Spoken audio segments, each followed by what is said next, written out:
श्रीगुरुभ्यो नमः। गुरुर्ब्रह्मा गुरुर्विष्णुः गुरुर्देवो महेश्वरः गुरुस्साक्षात् परं ब्रह्म तस्मै श्रीगुरवे नमः। गुरवे सर्वलोकानां भिषजे भवरोगिणां निधये सर्वविद्यानां दक्षिणामूर्तये नमः। ఇప్పటికీ దండకారణ్యంలోకి సీతారామ లక్ష్మణులు ప్రవేశించారు. ఇంతవరకు మనం చెప్పుకున్నాం. దండకారణ్యం వరకు లోపలికి వచ్చారు. ఇక్కడి నుంచి అరణ్యకాండ ప్రారంభమవుతోంది. దండకారణ్యంలోకి వీళ్ళు కాళ్ళు పెట్టంగానే అక్కడ తపస్సు చేసుకునేటువంటి మహర్షులందరూ వీళ్ళ దగ్గరకు వచ్చారు. ఈ మహర్షులు చాలా విచిత్రమైన వాళ్ళు. వీళ్ళు ఏరి కోరి ఈ దండకారణ్యంలోకి వచ్చారు. ఎందుకంటే మిగతా మనుషుల బాధ ఉండదు, డిస్టర్బ్ చేసేవాళ్ళు ఉండరు, హాయిగా తపస్సు చేసుకోవచ్చు అనుకుని వచ్చారు. వచ్చే ముందు వీళ్ళకి తెలుసు, వచ్చిన తర్వాత కూడా బాగా తెలిసి వచ్చింది. ఈ దండకారణ్యంలో మనుషుల కంటే కూడా క్రూరమైన రాక్షసులు ఎక్కువ మంది ఉన్నారు. వాళ్ళు డిస్టర్బ్ చేయటం కాదు, ఇంకా కూడా ఎక్కువ హింసిస్తున్నారు. వీళ్ళకి ఆ రాక్షసులు ఉండే ఆ ప్రాంతం వదిలిపెట్టి వెళ్ళటానికి మనస్సు లేదు, అలాగని ఆ రాక్షసులతో తలపడే ఉద్దేశ్యం లేదు. తలపడగలరా లేదా అనే సంగతి తర్వాత, వాళ్ళకి తలపడే ఉద్దేశ్యము లేదు. వాళ్ళందరూ ఈ సీతారామ లక్ష్మణుల్ని చూడంగానే, అందులోనూ రాముణ్ణి లక్ష్మణుణ్ణి చూడంగానే, వాళ్ళ ఆయుధాలని వాళ్ళ పరాక్రమాన్ని కంటికి కనిపించే రూపాన్ని చూడంగానే వాళ్ళందరూ కలిసి ఏమన్నారంటే, న్యస్తదండా వయం రాజన్ జితక్రోధా జితేంద్రియా రక్షితవ్యాస్త్వయా శశ్వత్ భయ భూతాస్తపోధనా గర్భభూతాస్తపోధనా అని అన్నారు. నువ్వు అవునన్నా కాదన్నా నువ్వే మా మహారాజువి. మేమా న్యస్తదండా, ఎవరిని హింసించకూడదు అనుకుని కూర్చున్నవాళ్ళం. జితేంద్రియా, ఇంద్రియాల మీద గెలుపు ఎలా సాధించాలి అనే ప్రయత్నంలో ఉన్నవాళ్ళం. దానికోసం కష్టపడి కోపాన్ని అణుచుకోవటం ఎట్లా, కోపం రాకుండా చూసుకోవటం ఎట్లా అనే సాధన చేస్తున్నవాళ్ళం. మాకేమో ఈ రాక్షసులు చాలా ఇబ్బందులు పెడుతున్నారు, వాళ్ళ ఇబ్బందుల్ని తట్టుకోలేకపోతున్నాము. అందువల్ల నువ్వు రాజువి, మేము నీ ప్రజలం కాబట్టి, నువ్వు తండ్రివి, మేము నీ బిడ్డలము అని అనుకుని నువ్వు మమ్మల్ని రక్షించాలి అని అన్నారు. ప్రారంభంలోనే ఈ మాట మాట్లాడితే కాదనేదేముంది, నా తప్పకుండా రండి, నా శాయశక్తులా ప్రయత్నం చేస్తాను, నేను ఆ పని మీద ఉంటాను, మీ పని మీరు చూసుకోండి అని వాళ్ళందరికీ చెప్పారు. చెప్తే వాళ్ళలో మెల్లగా వార్తలు అందిస్తారు కదా. ఈ చుట్టుపక్కల ప్రాంతాల్లో విరాధుడు అనే రాక్షసుడు ఉన్నాడు, వాడు సామాన్యుడు కాడు, ఆ విరాధుడు వాడి గోలలో ఇవి ఎలా ఉంటాయి అలా ఉంటాయి అని చెప్పారు. దాందే ఉంది చూద్దామన్నాడు. ఈ లోపల ఆ విరాధుడు అనేవాడు రానే వచ్చాడు. ఆ విరాధుడికి ఈయనకి యుద్ధమైంది. ఆ యుద్ధంలో విరాధుడు అనేవాడిని ఈయన మట్టుపెట్టాడు. విరాధ సంహారం అనేది జరిగితే రాముడు సంతోషించాడు. వాళ్ళకి మాట ఇచ్చాను, మాట ఇచ్చిన దాని ప్రకారం వెంటనే జరిగింది, పెద్దవాళ్ళకి ఇచ్చిన మాట నడుపుకున్నాను, బాగుంది అని సంతోషించాడు. సీతమ్మ వారికి సంతోషం కలగలేదు. ఆవిడ తన అసంతృప్తిని వెళ్ళగక్కే లోపలే వేరే ఇన్సిడెంట్ జరిగిపోయింది, అటువైపు మళ్ళవలసి వచ్చింది. వేరే ఇన్సిడెంట్ ఏం జరిగింది, అక్కడ శరభంగ మహర్షి గారు అని చాలా పెద్ద మహర్షి గారు ఉన్నారు. ఆయన ఆశ్రమానికి వెళ్ళి ఒకసారి ఆయన్ని చూసి రావటం మంచిది అని ఎవరో చెప్పారు. చెప్తే వీళ్ళు శరభంగ ఆశ్రమానికి వెళ్ళారు. ఆ వెళ్ళటం అనే హడావిడిలో ఉండిపోయి ఈ సీతమ్మవారు తన అసంతృప్తిని చెప్పలేకపోయింది. వీళ్ళు ఆ శరభంగ మహర్షి గారి ఆశ్రమానికి వెళ్ళారు. వెళితే ఆయన్ని చూద్దాము, ఆయనతో మాట్లాడదాము అని అనుకునే లోపల ఆయన ఏదో ప్రయాణ సన్నాహాలు చేసుకుంటున్నాడు. ఎక్కడికో బయలుదేరాడు. ఎక్కడికి బయలుదేరావయ్యా, ఏమిటి కథ అని అడిగితే, నేను బ్రహ్మలోకానికి వెళ్ళిపోతున్నాను, ఈ మానవ లోకంలో నాకు నివాసం చాలు, నేను ఇక బ్రహ్మలోకానికి బయలుదేరుతున్నాను, నేను ఆ హడావిడిలో ఉన్నాను అని చెప్పాడు ఆయన. అయ్యో మిమ్మల్ని చూడడానికి వచ్చామండి అంటే, సరే వచ్చారు సంతోషం, నీ దర్శనం జరుగుతుంది అని నాకు తెలుసు, బ్రహ్మగారు నాకు ఇవన్నీ ముందుగానే చెప్పాడు, నువ్వు వస్తావని చెప్పాడు, నిన్ను చూద్దామనే ఉద్దేశంలోనే ఉన్నాను, అందుకనే ప్రయాణ సన్నాహాలు చేసుకుని కూర్చున్నాను, కానీ హడావిడిగా ఉన్నాను, వెళ్ళిపోతాను నేను. నువ్వు ఈ పక్కనే సుతీక్ష్ణుడు అని ఒక మహానుభావుడు ఉన్నాడు, ఆయన్ని మాత్రం తప్పనిసరిగా చూడు, ఆయన నాలాంటి వాడే, ఆయనతో మాట్లాడు, నేను నీతో మాట్లాడడం అది వీలు పడదు, నేను వెళ్ళిపోతాను అని చెప్పి బ్రహ్మలోకానికి వెళ్ళిపోయాడు. ఆయన బ్రహ్మలోకానికి వెళ్ళిపోయాడు. ఈయనేమో సుదీక్షుని దగ్గరికి వెళదామని అనుకున్నాడు. ఈ లోపల ఆ చుట్టుపక్కల ప్రాంతాల వాళ్ళు చేరి, అయ్యా మాకు రాక్షస బాధ చాలా ఎక్కువైపోయింది, మీరేమో అక్కడ ఆ ప్రాంతంలో మహర్షులకు మాట ఇచ్చిన దాని ప్రకారం విరాధుడిని సంహరించారు అని విన్నాము, సంతోషం, మాకు కూడా అలాంటి బాధలు ఉన్నాయి, వాటిని తీర్చండి అని మళ్ళీ అడిగారు. అడిగితే ఈసారి ఆయన గట్టిగా తన కోదండం పట్టుకుని ప్రతిజ్ఞ చేశాడు, మీకేం భయం లేదు, మీకు రాక్షస బాధ నివృత్తిని నేను చేసి పెడతాను అని ప్రతిజ్ఞ చేశాడు. చేసేసరికి ఈసారి సీతమ్మవారికి గట్టిగా మనసులో బాధ కలిగింది. ఈయనేంటి వచ్చిన పని చూసుకోకుండా వేరే పనిని ఎత్తుకెత్తుకున్నాడేంటి అని ఆవిడకి మనసులో ప్రశ్న బయలుదేరింది. ఈ లోపలే ఆవిడ దాన్ని మళ్ళీ అసంతృప్తిని ప్రకటించే లోపలే ఈ సుతీక్ష్ణాశ్రమానికి వెళ్ళవలసిన పరిస్థితి ఏర్పడింది. శరభంగ మహర్షి గారు చెప్పారు కదా, అందుకని ఆ సుతీక్ష్ణాశ్రమానికి వెళ్ళవలసిన అవసరం ఏర్పడింది. అక్కడికి వెళ్ళారు. అక్కడికి వెళ్ళి ఆ సుతీక్ష్ణాశ్రమంలో ఆయనతో మాట్లాడవలసింది ఏదో మాట్లాడి తిరిగి వచ్చారు. తిరిగి వచ్చిన తర్వాత ఏకాంతంలో దొరికినప్పుడు ఈవిడ పట్టుకుని స్వామి వచ్చిన దగ్గర నుంచి చూస్తున్నాను, దండకారణ్యంలోకి అడుగు పెట్టిన దగ్గర నుంచి ఏదో తగవు కోసం సిద్ధంగా ఉన్నట్టు వ్యవహరిస్తున్నావు, ఏదో తగవుల కోసం ఏదో కయ్యం కోసం కాలు దూవుతున్నట్టుంది, దీనికోసమైనా మనం వనవాసానికి వచ్చింది, వనవాసంలో ఉండే నియమాలేంటి, ఏమీ హడావిడి లేకుండా హాయిగా కూర్చోవాలి, చల్లగా కూర్చోవాలి అనే కదా, నువ్వు రాజ్యంలో ఉండగా చేసే పనులన్నీ వనవాసంలో ఉండగా చేస్తానంటే అర్థమేముంది, వనవాసం చేయమని మనల్ని పంపించారంటే దాని అర్థం ఏంటి అంటే తపస్సు చేసుకోమని పంపించారు కదా, మరి తపస్సు చేసుకోమని పంపిస్తే తపస్సుకు విరుద్ధంగా నువ్వు ఈ రాక్షస సంహారాలు అవి ఇవి చేస్తాను అని అంటున్నావు, ఎందుకు అంటున్నావు అని గట్టిగా నిలదీసి, ఏం తప్పేముంది, మన పని ఇది, తపస్సు అంటే ఏముంది, మన స్వధర్మాన్ని మనం ఆచరించడమే కదా తపస్సు, మన స్వధర్మంలో అందరినీ సంరక్షించడం ఉంది కదా అని పైమైన ఓ మాట అన్నాడు ఈయన. అంటే ఆవిడ చాలా గట్టి కథ ఒకటి చెప్పింది, చిన్న చిన్న ముక్కల్లోనే చెప్పింది కానీ ఓ గట్టి కథ చెప్పింది. స్వధర్మం అయితే అవ్వచ్చు కాక మనం వచ్చిన పని మాత్రం పాడైపోతుంది, అంతవరకు ఏమీ సందేహం లేదు. ఈ ప్రాంతాల్లోనూ ఏ ప్రాంతాల్లోనూ ఒక మహర్షి గారు ఉండేవారు. ఆ మహర్షి గారు పాపం చల్లగా కూర్చుని తపస్సు చేసుకుందామని వచ్చాడు. అక్కడికి తపస్సు చేసుకుందామని ఏదో ఆయన మనాన ఏవో తిప్పలు పడుతుంటే ఇంద్రుడు ఆయన్ని పరీక్షిద్దామని అనుకుని ఒక భటుడి వేషంలో వచ్చాడు. భటుడి వేషంలో వచ్చి ఓ కత్తి తీసుకొచ్చి, స్వామి నేను ఏదో పని మీద వెళుతున్నాను, హడావిడిగా ఉన్నాను, కాస్త ఈ కత్తిని మీ దగ్గర అట్టి పెడతాను, దాచిపెడతాను, తిరిగి వచ్చేప్పుడు తీసుకుంటాను, మీరు కాస్త సంరక్షిస్తూ ఉండండి అని చెప్పాడు. ఈయన సహజంగానే తపస్సులో ఉండేవాళ్ళు లేదా తపస్సు చేసుకునేవాళ్ళు ఎవరైనా ఏమైనా అడిగితే కాదనరు కాబట్టి కాదనలేదు. కాదనకుండా పాపం తన కుటీరంలో కత్తి పెట్టుకున్నాడు. కత్తి పెట్టుకున్న దగ్గర నుంచి పాపం ఈయనకి ఒకటే బాధ, ఒకటే యావ మొదలైనాయి.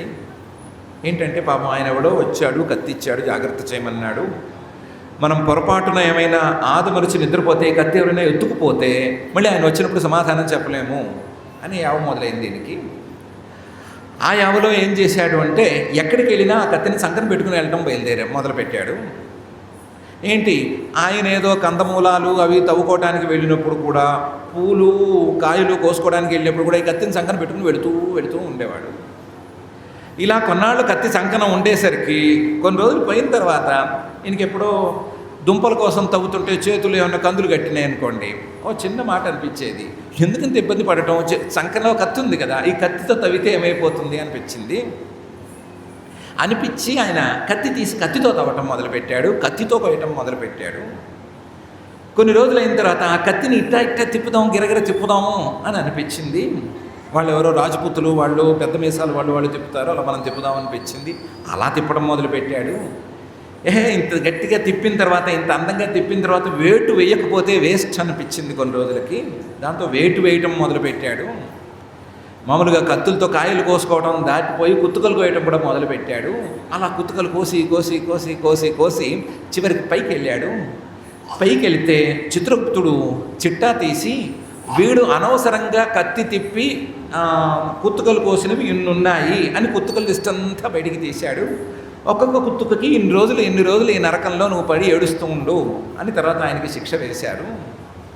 పాపం కత్తి దాచుకుందామని అనుకున్నవాడే చివరికి కుత్తుకలు కోసి నరకంలో నానా తెప్పలు పడ్డాడు కదా. అలాంటిది కుత్తుకలే కోస్తాను అని నువ్వు ప్రతిజ్ఞ చేస్తున్నావు, మనకేం గతి పడుతుందో కదా, చూసుకోవాలి కదా అని. దానికోసం ఆవిడేముందంటే, నువ్వు చెప్పినట్లుగా నేనేమి నీ క్షత్రియ ధర్మాన్ని పాటించొద్దు అని నేను అనట్లేదు, ఈ వనవాసంలో అది వద్దు అంటున్నాను. ఎందుకంటే పునర్గత్వా త్వయోధ్యాయాం క్షత్రధర్మం చరిష్యసి.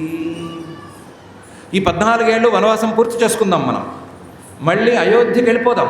అయోధ్యకి వెళ్ళిపోయిన తర్వాత నీ క్షాత్రధర్మాలు, ఈ బాణాలు, ఈ రాక్షస సంహారాలు, ఈ పని పెట్టుకుందాం. ఇక్కడ మాత్రం ఆ పని పెట్టుకోవద్దు. ఇక్కడ మాత్రం మరొకరితో విరోధం మనకొద్దు. మన పని ఏదో మనం వచ్చాం, మనం చూసుకుందాం, చేసుకుందాం. కావాలంటే ఇంకో మాట చెప్తాను విను. అక్షయాతు భవేత్ ప్రీతి శ్వశ్రూశ్వశురయోర్మమ యది రాజ్యం పరిత్యజ్య భవేస్త్వం నితరో ముని నిరతో ముని. నువ్వు అడవికి వచ్చినప్పుడు కానీ, అడవిలో మనం ఇలా కష్టపడి నివాసం ఉండవలసి వచ్చినప్పుడు కానీ నాకేం బాధ లేదు. నువ్వు ఈ అడవిలోనే శాశ్వతంగా ఉండిపోతానంటే నాకంటే సంతోషించేవాళ్ళు మరొకళ్ళు లేరు. నువ్వు మునివిగా ఉండి తపస్సు చేసుకోవడానికి అడవిలో ఉండిపోతానంటే నేను చాలా సంతోషిస్తాను. సంతోషించడం కాదు, మా అత్తగారిని మామగారిని మనసులో పొగుడుకుంటాను, వాళ్ళిద్దరిని గొప్పగా చెప్పుకుంటాను. ఎంత కాదన్నా మా అత్తమావలు నన్ను అడవికి పంపించారు అనే భావన నాలో ఉంది, దాన్ని కూడా వదిలేసుకుంటాను, సంతోషంగా ఒప్పుకుంటాను. నువ్వు రాజ్యం నాకు వద్దు అని వదిలేసి ఈ అడవిలోనే ఉండిపోయి అడవిలోనే తపస్సు చేసుకుంటూ ఉండే మాట అయితే నాకు అభ్యంతరం లేదు. కానీ అడవిలోకి వచ్చి ఈ రాజ్యధర్మాన్ని పాటిస్తానంటే మాత్రం ఒప్పుకోలేను. అది అసలు ధర్మం కాదు అని నాకు గట్టిగా అనిపిస్తుంది. నేను చెప్పచ్చు, చెప్పకపోవచ్చు, ఇవన్నీ తర్వాత మాట. నేను మాత్రం దాన్ని ఒప్పుకోలేకపోతున్నాను అని అంది. దానికి ఆయన నవ్వి సమాధానం చెప్పాడు, అలా ఏం లేదు, వనవాసం చేస్తున్నా లేదా రాజ్యవాసం చేస్తున్నా సరే, ఎలా ఉన్నా సరే మన స్వధర్మమేం మనల్ని విడిచిపెట్టిపోదు.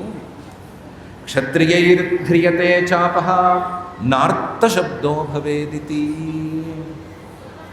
మనకసలు క్షత్రియులకి పుట్టినప్పుడే చేతిలో కత్తి పెట్టి పుట్టించాడు బ్రహ్మదేవుడు.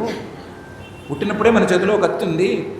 మనం పుట్టినప్పుడు సాముద్రిక చిహ్నాలు చూస్తారు, వీడి చేతిలో కత్తి చిహ్నం ఉందా లేదా బాణం చిహ్నం ఉందా అని చూస్తారు, అంతే తప్ప తామర పువ్వు ఉందా ఇంకో పువ్వు ఉందా అని చూడరు.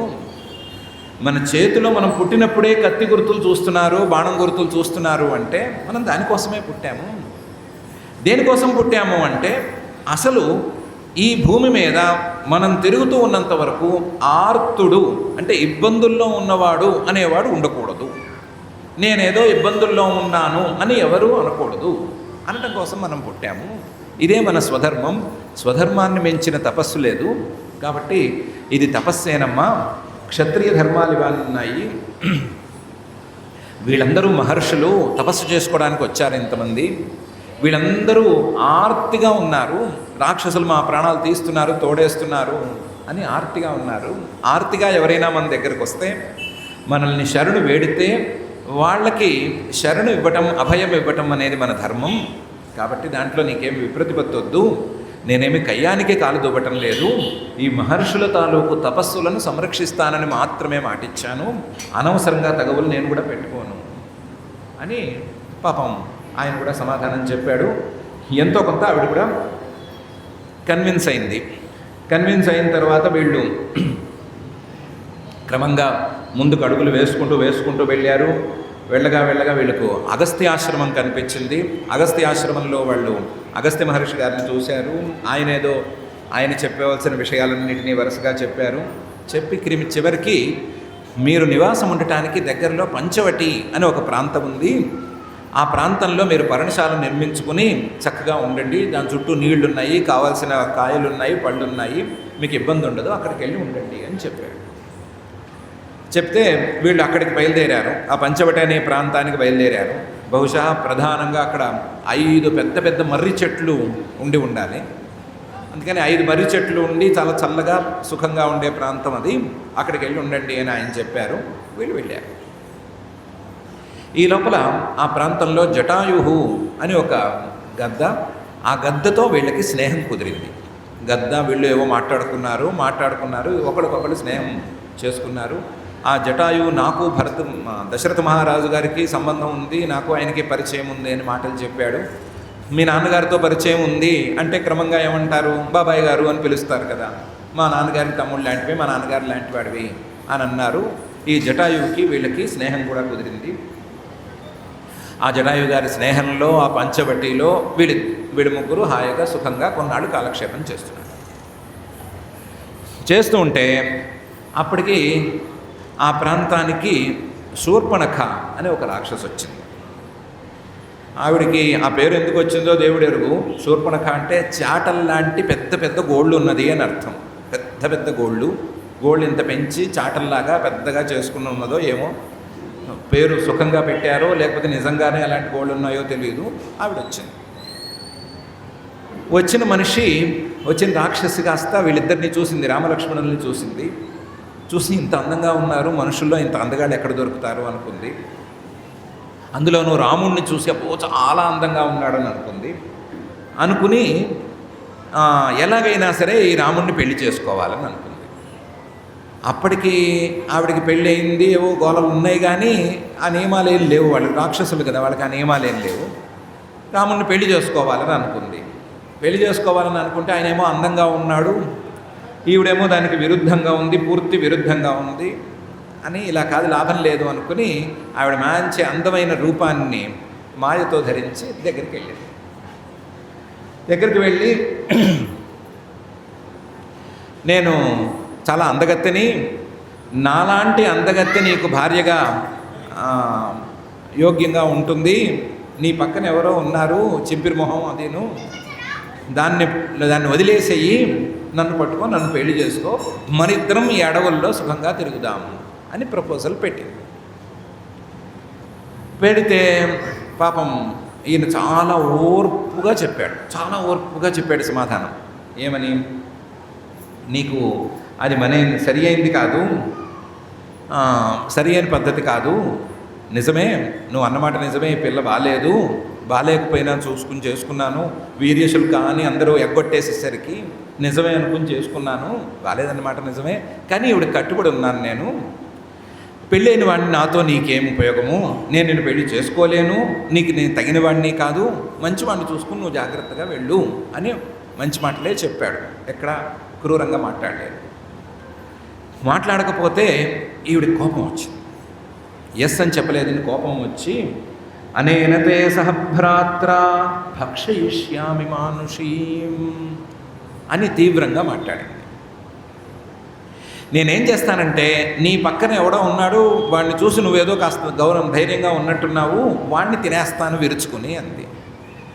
ఎవరిని? లక్ష్మణుణ్ణి విరుచుకుని తినేస్తాను అంది. ఈ మాట వింటే ఆయనకు కాలిన మాట వాస్తవం, కానీ మాట్లాడకుండా ఉన్నాడు ఆయన.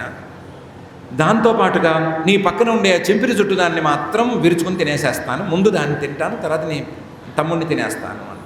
వీళ్ళిద్దరూ లేకపోతే నీకు నన్ను పెళ్లి చేసుకోక వేరే దారి ఉండదు అని బెదిరించి, రాక్షసీం పురుష వ్యాఘ్రాం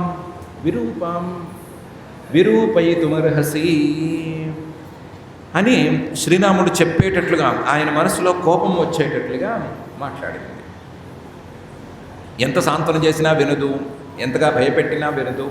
దాంతో ఈయన కోపం వచ్చి, లక్ష్మణ ఎలాగూ కాలు ఉంది నీకు, నేను విరుచుకు తింటాను అంటే నీ కోపం వచ్చింది కదా, కోపాన్ని చూపించు, మరీ ఎక్కువ చూపించద్దు, దీనికి ఏదో నేను అందగత్తెనే నమ్మకంగా ఉన్నట్టుంది, దీని చెవులు ముక్కులు కోసి పంపించు, విరూపం చెయ్యి, అప్పుడు తెలిసి వస్తుంది అని చెప్పాడు. వచ్చింది రాక్షసి అని కనిపెట్టి రాక్షసులకు ఇవ్వాల్సిన పనిష్మెంటే ఇవ్వాలి అని మాట చెప్పాడు. లక్ష్మణుడు ఎదురు చూస్తున్నాడు ఇలాంటి అవకాశం కోసం. పరపర కోసేశాడు, కోసి దాన్ని పంపించేశాడు. పంపిస్తే శూర్పణఖేమి చిన్న చితక రాక్షసి కాదు, అల్లాటప రాక్షసి కాదు, రావణుడికి కజిన్ అవుతుంది. రావణుడికి ఏదో పెత్తల్లి పెంతల్లి బిడ్డలు, వీళ్ళు చాలా దగ్గర బంధువులు. ఈవిడికి ఖరుడు, దూషణుడు, త్రిశిరాహ అని పేరున్న పెద్ద పెద్ద రాక్షసులు ఉన్నారు, అన్నదమ్ములు ఉన్నారు. సొంత అన్నదమ్ములు వీళ్ళు రాక్షసులు ఉన్నారు. వాళ్ళ దగ్గరికి పరిగెత్తి అక్కడెక్కడో 3 మనుషులు వచ్చారు. అందులో 2 మగాళ్ళు, 1 ఆడది. నేను అందులో ఒక మగవాడిని నన్ను పెళ్లి చేసుకోమన్నాను మన జాతి నియమాల ప్రకారం. వాడేమో నా ముక్కులు చెవులు మీరు ఎలాగైనా సరే వాళ్ళ మీదకి దండెత్తి వాళ్ళని ఎలాగైనా మట్టుబెట్టి నాకు చేసిన అపకారానికి ప్రతీకారం తీర్చుకోండి అని వాళ్ళని రెచ్చగొట్టారు. వాళ్ళు కోపంగా వచ్చారు. నిజం చెప్పాలి అంటే వీళ్ళు రావణాసురుడి బంధువులు మాత్రమే కాదు, రావణాసురుడి వార్ బేస్కి హెడ్స్ వీళ్ళు. రావణాసురుడు మనకి తెలిసిన దేశంలాగా అక్కడక్కడ కొన్ని వార్ బేసులు పెట్టాడు. శ్రీలంకలో ఉండేవాడు కదా ఆయన, లంకలో ఉండేవాడు. భారతదేశంలో ఆయనకు వార్ బేస్ ఉండేది. ఆ వార్ బేసుల్లో ఒకటి ఈ జనస్థానం అనే ప్రాంతం. ఆ ప్రాంతానికి వీళ్ళు వచ్చారు. అక్కడ ఈ ఖరుడు, దూషణుడు వీళ్ళందరూ జాగ్రత్తగా కాపలా కాస్తున్నారు. 14,000 మంది రాక్షసులతో ఓ చిన్న మిలిటరీ బేస్ ఉంది. వీళ్ళు 14,000 మంది రాక్షసులు కలిసి వచ్చారు. కలిసి వచ్చి రాముడి మీద కలయబడ్డారు. కలయబడితే 14,000 మందిని కనీసం చిరునవ్వు మొహం మీద చెరగనివ్వకుండా, ఎవరిని ఒక్క మాట పల్లెత్తు మాట అనకుండా 14,000 మందిని మట్టుపట్టేశాడు. ఖరుడు అడ్డం పడ్డాడు, కొంచెం గట్టిగానే పోరాడాడు. పేరున్న రాక్షసుడే ఖరుడు కాసేపు అడ్డం పడ్డాడు, దూషణుడు అడ్డం పడ్డాడు, త్రిశిరుడు అడ్డం పడ్డాడు. ఎంత అడ్డం పడ్డా సరే ఏదో కాసేపు యుద్ధం చేసుకున్నారే తప్ప ఎక్కువసేపు వాళ్ళు కూడా నిలవలేదు. అంతా నిమిషాల్లో యుద్ధం పూర్తయిపోయింది. నిమిషాల్లో ఈ 14,000 మంది రాక్షసులు హతమైపోయారు. 14,000 మంది రాక్షసులతో పాటు ఖరుడు, దూషణుడు, త్రిశిరుడు వీళ్ళు కూడా అయిపోయారు. అయిపోతే అక్కడికి శూర్పణఖకి చాలా బాధ కలిగింది. నేనేదో వీళ్ళు రక్షిస్తారనుకుని వీళ్ళ దగ్గరికి వస్తే వీళ్ళు కూడా ఎటు కాకుండా పోయారు అని బాధపడింది. బాధపడి ఈవిడ రావణాసురుడి దగ్గరికి వెళదాము అని నిర్ణయించుకుంది. ఈవిడ నిర్ణయించుకుని రావణాసురుడి దగ్గరికి వెళ్ళే లోపల ఇది మిలిటరీ బేస్ అనుకున్నాం కదా, ఇక్కడ ఉండే అకంపనుడు అనే ఓ రాక్షసుడు పరిగెత్తుకుంటూ వెళ్ళి రావణాసురుడి దగ్గరికి వెళ్ళి రావణాసురుడితో జరిగిన విషయం జరిగినట్టు చెప్పేశాడు. రావణాసురుడికి కోపం వచ్చిందంటే రాక్షసులకి పుట్టగతి ఉండదు. ఆయన అంతటి క్రూరమైన మహారాజు, రాక్షసులకి రాజు. ఎరా 14,000 మందిని అక్కడ అవి పెట్టి పోషిస్తూ ఉంటే 14,000 మంది కలిసి ఒక్కడితో పోరాడి 14,000 మంది చచ్చిపోయారు అని చెప్పడానికి ఒక్కడు వస్తాడా నా దగ్గరికి? నిన్ను మాత్రం నేను వెరుచుకు తినక్కర్లేదా అని ఆయన ఫైర్ అయ్యాడు. రావణాసురుడు ఫైర్ అయితే ఏం జరుగుతుంది అని తెలుసు కదా ఆయనకి. అందుకని అకంపనుడు ఏం చేశాడు, ఊరికే ఉండకుండాను, అయ్యయ్య అలా కాదు, రాముడి పక్కన మెరుపు తీయలాగా ఒక ఆవిడ ఉంది, ఆవిడ్ని చూడాలండి, ఆవిడ్ని చూడాలి, అసలు మీ పక్కన ఉండవలసింది ఆవిడ, అనవసరంగా అడవులు పట్టిన ఆయన పక్కన ఉంది, ఆవిడ గురించి చెప్పాలండి అన్నాడు. రావణాసురుడు వీక్నెస్ తెలుసు కదా ఇతనికి. తననేం చేయకుండా, తన్నెత్తినేం పడకుండా ముందు సీతామ్మవారి గురించి ప్రస్తావన చేశాడు. ఈ రావణాసురుడు సహజంగా చాలా తెలివైనవాడు, కానీ ఇలాంటి వ్యవహారాలు వచ్చినప్పుడు లాజిక్లు ఫాలో అవ్వడు. ఈ లాజిక్ పక్కన పెట్టాడు. ఈ వారు బేస్ ఏంటి, మిలిటరీ బేస్ ఏంటి, 14,000 మంది నిమిషాల్లో హతమైపోవటం ఏంటి, అసలు ఆయన పరాక్రమం ఏంటి, ఇవన్నీ పట్టించుకోకుండా సీత ఎలా ఉంటుంది అని మెల్లగా వేరే మొదలుపెట్టాడు. ఈ అంకంపనుడు వర్ణించి చెప్పాడు. వర్ణించి చెబితే సరే నా పక్కన ఉండాలంటున్నాడు పాపం అకంపనుడు, నాకు మంచి మంత్రి, నా మంచి కోరుతున్నాడు, ఎలాగైనా మనం ఆ సీతను తెచ్చుకుందాము అని అనుకుని నువ్వు ఇక్కడే ఉండరా అబ్బాయి అని చెప్పి ఈయన మారీచుడి దగ్గరికి వెళ్ళాడు. ఎవడి మారీచుడు అంటే ఎప్పుడో మనం అనుకున్నటువంటి తాటకకి కొడుకు. ఆ తాటకకి మారీచుడు సుబాహువు అని ఇద్దరు పిల్లలు. ఆ విశ్వామిత్రుడు యాగ రక్షణలో భాగంగా ఈ మారీచుడిని సుబాహువుని ఇద్దరిని బాణాలతో కొట్టాడు రాముడు. అందులో సుబాహు అనేవాడు అక్కడికక్కడ పడిపోయాడు. ఈ మారీచుడికి మాత్రం తీవ్రమైన దెబ్బ తగిలింది. దెబ్బ తగిలి ఆ నొప్పి భరించలేక ఇంకా కూడా ఎక్కడో ఒక చోట ఆశ్రమంలాగా కట్టుకుని మారీచాశ్రమం అని పేరు పెట్టుకుని దానికి తనే బోర్డు రాయించుకుని ఆ మారీచాశ్రమంలో కూర్చుని తపస్సు చేసుకుంటున్నట్టుగా నటిస్తున్నాడు. ఓని చిన్న చితగా తపస్సు చేసుకుంటున్నాడు. ఆ మారీచుడి దగ్గరికి వెళ్ళాడు. ఆ మారీచుడి దగ్గరికి ఎందుకు వెళ్ళాడు అంటే ఈ మారీచుడు మాయలలో అందవేసించి మాయా వ్యూహాలు పన్నాలి అంటే మారీచుడే కావాలి అనే స్థాయి వాడు. అందుకని ఆ మారీచుడి దగ్గరికి వెళ్ళాడు. వెళ్ళి ఏదో జనస్థానంలోకి ఎవరో మనుషులు ఎంటర్ అయ్యారట. వాళ్ళలో ఒక స్త్రీ ఉందిట, చాలా అందంగా ఉంటుందిట. మనవాడు అకంపనుడు చెప్పాడు కాబట్టి ఆ స్త్రీని పట్టుకొచ్చేయి, మనం లంకలోకి తీసుకెళ్ళిపోదాం అన్నాడు. ఈయనేమో నువ్వు అసలు జరిగింది ఏంటో చెప్పు అన్నాడు. ఏమేం జరిగిందో చెప్పు అన్నాడు. అంటే ఏం లేదట, వాడేదో ఒకడేట కొంచెం గట్టిగా కండలవి తీరున్నట్ట, మన వెధవులు చచ్చు వెధవులు పుచ్చు వెధవులు 14,000 మందిని ఎంత నిమిషాల్లో లాగిచ్చేసాట అని చెప్పాడు. లక్షణాలు చెప్పమన్నాడు, లక్షణాలు చెప్పాడు. ఒరే వాడు జోలికి పోబోకు, వాడు రాముడు అనేవాడు మహానుభావుడు. ఆయన దెబ్బకి నేను ఇలా నానా తిప్పలు పడి కూర్చున్నాను. ఆయనతో పెట్టుకుంటే నువ్వు సుఖంగా ఉండవు, ఆయన జోలికి పోగొద్దు. ఆయన జోలికి వెళితే మాత్రం ఎవరికైనా దెబ్బ తగలటం ఖాయం. ఆ రోజు నా సోదరుడు పోయాడు, నాకేదో దెబ్బతో సరిపోయింది. నేను మొత్తం వ్యాపారం అంతా కట్టేసి నోరు మూసుకుని కూర్చున్నాను ఆ దెబ్బకి. నువ్వు అంత పని చేయకు, ఆ జోలికి వెళ్ళొద్దు, వెధవ అకంపనుడు చెప్పిన మాట వినొద్దు, నేను చెప్పిన మాటే విను, ఆ జోలికి వద్దని చెప్పాడు. రావణాసురుడు కొంచెం ఇటువంటివాడు కదా, పోన్లే మారీచుడు మనవాడే చెప్పాడు కదా వద్దులే అనుకుని వెనక్కి వచ్చాడు. వెనక్కి వచ్చేసరికి ఇక్కడ శూర్పణఖ సిద్ధం. ఏమని, నువ్వు చూడు నన్ను నా ముక్కు చెవులు కోశారు, నేను వాళ్ళ దగ్గరికి ఎందుకు వెళ్ళాను అంటే ఏదో నా కోసం వెళ్ళలేదు, నీ కోసం వెళ్ళాను. ఆ పిల్ల బాగుంది, నీ పక్కన ఉంటే బాగుంటుంది అనుకుని వెళ్ళాను. తీసుకొద్దామని వెళితే వాళ్ళిద్దరు నా ముక్కులు చెవులు కోసేశారు. అసలు ఆ పిల్ల అందం గురించి చెప్పాలి అని మొదలుపెట్టి చెప్పింది. ఈ అకంపనుడు వాగిన వాగుడు ఏదో వినిపించి ఉంటుంది, లేదా రావణుడి సైకాలజీ వీళ్ళకి తెలుసు కదా, రావణుడు ఏం చెప్తే మాట వింటాడు అని తెలుసు కదా. అందుకని ఆ మాటలే ఓహో చెప్పింది. చెబితే రావణాసురుడు మళ్ళీ ఆశపడ్డాడు. ఆశపడి లాభం లేదు, మనం దీనికి ఏమైనా చేద్దాము అని అనుకున్నాడు కానీ మారీచుడు చెప్పిన మాటలు గుర్తొచ్చి వద్దులే అమ్మ, వాళ్ళతో మనకి ఎందుకు, ఎవరో వచ్చారు, వాళ్ళ పని వాళ్ళు చూసుకున్నారు అనేదో చెప్పాడు. చెప్తే ఈ శూర్పణఖ ఉండకుండా రావణాసురుడిని నానా తిట్లు తిట్టింది. నువ్వేదో మహావీరుడు అనుకున్నాను, నీకేం లేదు, నీకేం భయం లేదు, నీకేమీ ధైర్యం లేదు, నీకేమీ పరాక్రమం లేదు, నేను చెప్తున్న చిన్న పని కూడా నువ్వు చేయలేకపోతున్నావు, నీ మిలిటరీ బేస్ని కొట్టారయ్యా అన్నా కూడా నువ్వు పట్టించుకోవట్లేదు, నువ్వు అలాంటి వాడివి ఇలాంటి వాడివి అని తిట్టిపోతుంది. దాంతో రావణాసురుడికి మళ్ళీ పొడుచుకొచ్చి ఎలాగైనా సరే సీతామ్మవారిని తెచ్చేసి మన పరాక్రమం ఏదో నిరూపించుకుందాము అని అనుకున్నాడు. రెండు మాటలకి పొంతన కుదరట్లేదు అని అనిపిస్తుంది. రావణాసురుడి విషయంలో పొంతనలవి కుదరవు, రాక్షసుల విషయంలో పొంతనలు కుదరవు. పరాక్రమం లేదు అని ఈవిడే దెప్పిపొడిస్తే నాకు పరాక్రమం ఉంది, నేను కత్తిడాలు తీసుకుంటాను, ధనుర్బాణాలు తీసుకుంటాను, యుద్ధం చేస్తాను అని అనాలి. కానీ అనడు. ఎందుకు అనడు అంటే ఈయన రాక్షస వృత్తిలో ఉన్నవాడు. రాక్షస వృత్తి అంటే రహసి క్షిణోతి అనే వృత్తి. ఏ పని చేసినా సరే ఎదురుగా రారు. ఏం చేసినా సరే దొంగతనంగా దెబ్బతీద్దాము అనే అనుకుంటారు. అలాంటి వాడు రావణాసురుడు.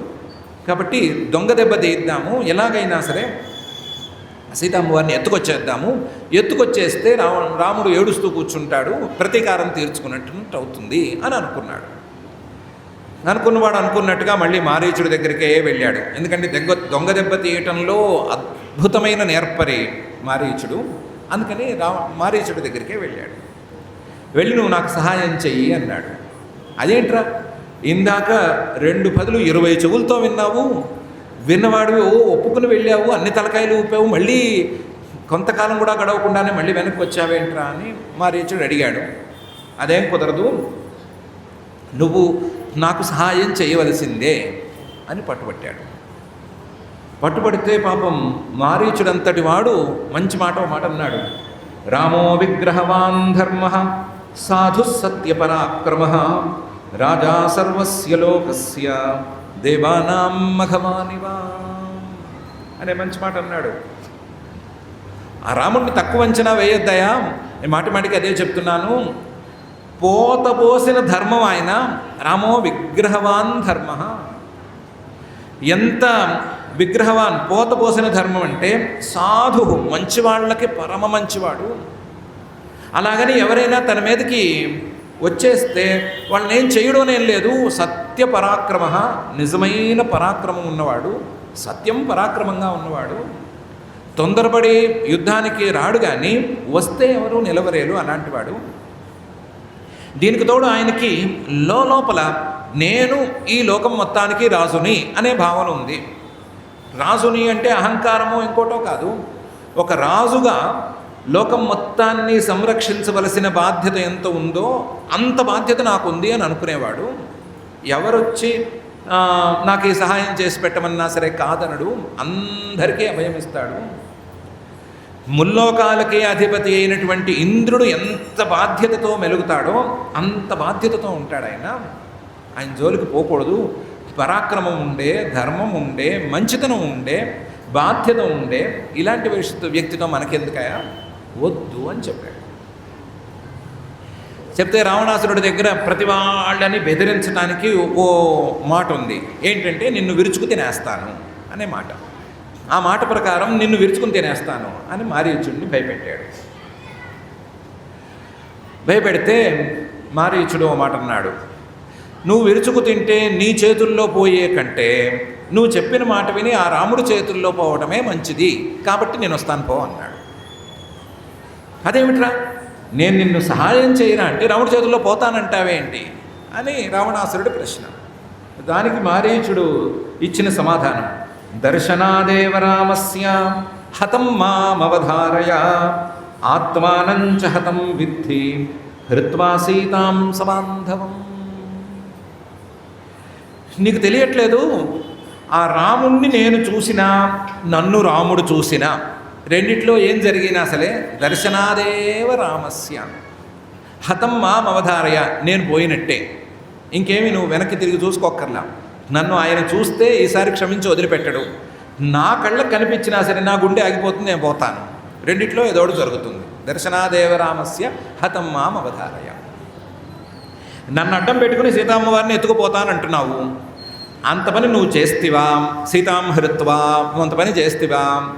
నువ్వు కూడా పోతావు, ఏమీ డౌట్ లేదు, నువ్వు కూడా ఖచ్చితంగా పోతావు. నువ్వు పోయేటప్పుడు మాత్రం ఒంటరిగా పోవు. నేను ఒంటరిగా పోతాను కానీ నువ్వు ఒంటరిగా పోవు. మొత్తం నీ బంధువులందరినీ నీతో తీసుకునే పోతావు. అందరూ నీతో పాటు పైకి వస్తారు. నువ్వు పోతావు, నేను పోతాను. నువ్వు మాత్రం చేసేది మహాపచారం, మహాఘోరం. ఆ పని చేస్తే మాత్రం నువ్వు ఈ భూమి మీద ఉండలేవు. నేను ఎలాగూ పోయేవాడిని, ఆయన చూస్తే నేను చూసినా ఆయన చూసినా పోయేవాడిని, జరిగేదే, అందులో ఏం డౌట్ లేదు, పద అన్నాడు. ఈ మారీచుడు ఏంటో విచిత్రమైన వ్యక్తిత్వం ఉన్నవాడు. ఈ మాట అన్నాడు కదా అని రాముడి మీద భక్తి ఉందా, నిజమైన భయం ఉందా తేల్చలేము. రాముడి గురించి ఇంత గొప్పగా చెప్తున్నాడు కదా, ఈయనకి మంచితనం ఉందా తేల్చలేము. రావణాసురుడు అంటే ఎక్కువ ఇష్టం ఉందా, రాముడు అంటే ఎక్కువ ఇష్టం ఉందా తేల్చడం చాలా కష్టం. అలాంటి విచిత్రమైన వ్యక్తిత్వం ఈ మారీచుడిది. ఆ విచిత్రమైన వ్యక్తిత్వంతో ఇన్ని మాటలు రావణాసురుడితో అన్నా సరే సహాయం చేయవలసి వచ్చేసరికి ఓ ఖతర్నాకు ప్లాన్ వేశాడు. ఏంటి అంటే బంగారు రంగుతో మిసమిసలాడిపోయే లేడి వేషం ఒకటి వేశాడు. లేడి వేషం వేసి నేను ఈ వేషంతో ఆ రాముడు లక్ష్మణుడు సీత ఉన్న చోట తిరుగుతూ ఉంటాను, వాళ్ళు నన్ను చూడటానికి నా వెంట పడతారు, నా వెంట పడ్డప్పుడు నువ్వు సీతామ్మవారిని ఎత్తుకుపో అని చెప్పాడు. ఇది ప్లాన్ అని చెప్పాడు. ఏంటి ఖచ్చితంగా వర్కౌట్ అయ్యేటువంటి మాయదారి ప్లాన్ ఇది. దీన్నే వేశాడు. వేసేదేదో తక్కువ రకం ప్లాన్ వేసి ఆ రావణాసురుడు ముందు నేను చేశాను అని చూపించి రావణ చేతిలో చచ్చిపోవచ్చు కదా అని అనుకోలే.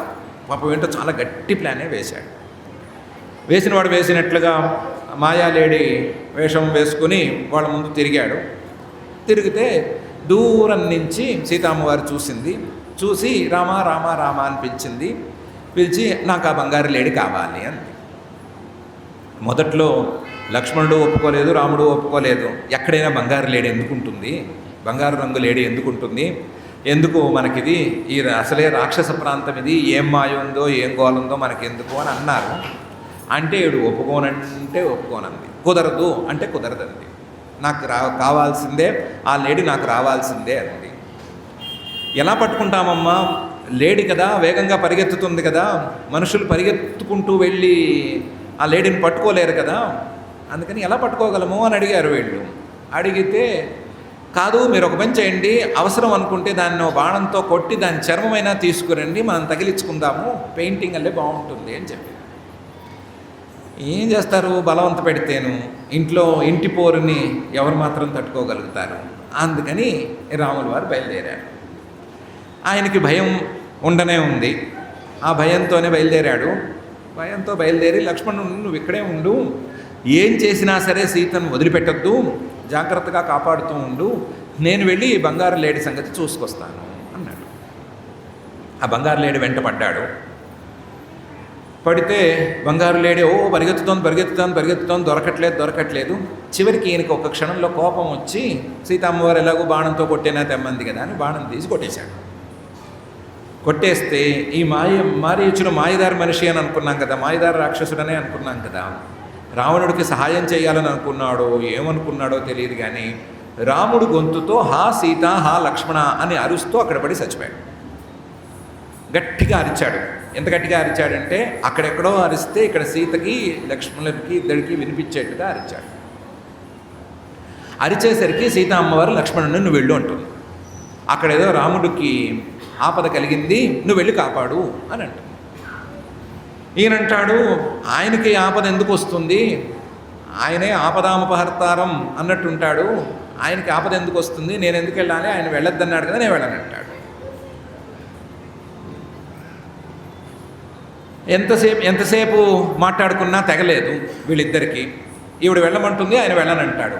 వెళ్ళనంటే ఈ సీతమ్మవారు ఊరుకోక అనరాని మాటలతో లక్ష్మణుడిని బాగా పొడిచింది. చాలా ఘోరంగా క్రూరంగా మాట్లాడింది. ఆవిడ స్థాయికి ఇలాంటి మాటలు మాట్లాడి ఉండకూడదు, అలాంటి స్థాయిలో మాట్లాడింది.